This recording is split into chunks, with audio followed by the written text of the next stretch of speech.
Hello, Mike Roman here. It's Tuesday again, and I'm excited. Hope you're excited. It's going to be another Ask the Guru session on Tuesdays. So today's topic is strange. It deals with host fears about who's coming to my house or my corporation, worries about the staff, how do we handle it? But as always, I got a little story, and this one I'm telling you right now, you're probably going to throw things at your computer screen when I tell it to you, but it's really happening. There are caterers who sit down their employees who are coming in for new event work jobs, part-time people for events. They sit them down, they talk to them, and they get to the part about pay. And what they're doing now is saying, no, I have to ask you a question. We pay in two ways for our first-timers. We pay a higher rate for those people we can sort of, well, overwork, carry tables up and down stairs, walk across big lawns with bags of ice. We pay less to those people that just want to do easier jobs at the party, like pouring water, pouring wine, scraping dishes. So you get it? So they're saying to people, tell me now, what would you like to get paid? Do you want to be abused, or do you want to have an easy job? Now, why would they do this? Easy. On a morale point of view, it's very hard for a worker at an event to realize they're getting the same pay as the other guy's getting, and he got the water pouring job. Think about it for a while. You know what I'm talking about. And maybe that doesn't fit your particular company. But it's a very interesting concept that I picked up along the way, and you should really give some thought to it. On to our question for today. You know, what is the concerns that hosts have about, strangers coming to their home or their office? That's what it really is. We forget that we're sending, we have 7 nice people coming to see you. Well, I'm suggesting to you there are other things you can do that give you a stronger selling position. This is all about sales. That's what Catering Guru is all about. So you need to think about the fact that you're going to let this whole concept of what you do to find your staff, how you train your staff, and how you select your staff, it becomes part of the whole selling activity. First and foremost, you need to start thinking less like mom and pop. There are $10 million companies watching this video right now who still, from a corporate point of view, are mom and pop. There is nobody walking around a corporation you sell without an ID badge, with a photo on it and a clip hanging from their particular piece of clothing. I think caterers have to move into this realm.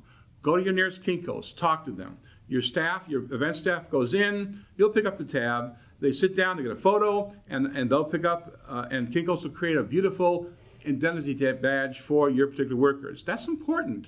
So, hi, Mrs. Smith. Hi, I'm Betty Joe. Here's my identification. Mr. Roman said I was coming today. You need to have some real IDs, because people look down the path of people coming up to a party at their home or in the office. They're a little nervous. Who are they? Are these people supposed to be here or not? I know it's the first time a lot of you have ever thought of this. Okay, so also let your particular clients know after the sale's made the names of most of the people who are coming. Why not? At least the core team. They went in a letter or email or verbal, say, by the way, you're working with a wonderful team of people headed by Betty Joe. Then we have Bob Jones. We have Gary Wilson. Let me tell you about them. And you'll like them. Mary's got 3 kids. Start developing this, because this is what people want to know.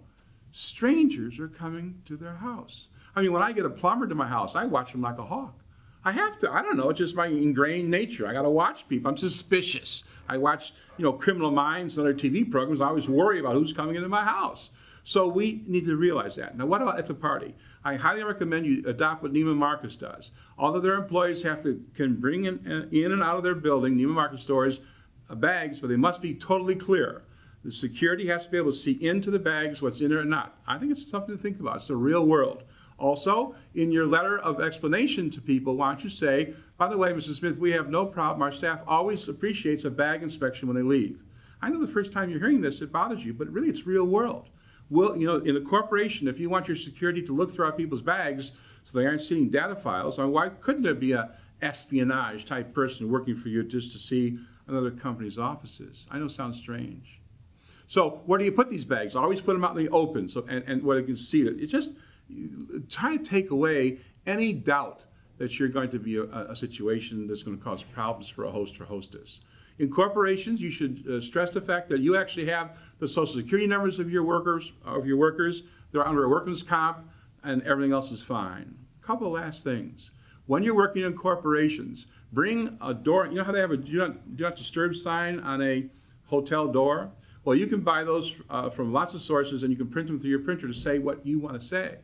And just put your logo on it. And you say to the corporate person, you know, if we are lucky enough to get this event, we have these door hangers. Any door that carries this door hanger, our staff is trained never to open. So even though you have a lot of work going on here, you know that you can control where our staff goes and doesn't go as they set up the party and perform the party. That's a big one, okay? It really is. Anyway, make these part of your sales procedure and you'll be doing very well. Now, I want you also to realize that I'm enjoying bringing this to you, but I've got to have some feedback. You've got to let me know. I don't want praise. I want you to tell me what you want me to do better. I need you to tell me what you want us, different subjects you want us to talk about, okay? Because this is going to go on, hopefully, for a long time with your help. So remember, I'm glad you come to us on Tuesdays. Look at our site any day of the week you wish. Spread the word, Facebook it, and do everything you can to let people know we're here because it's got a good service, we think. Thank you for being with me today. Remember, there's never been a better time to be a caterer, especially if you know what you're supposed to do and not do, and that's what we're all about. Thanks again. Have a great week.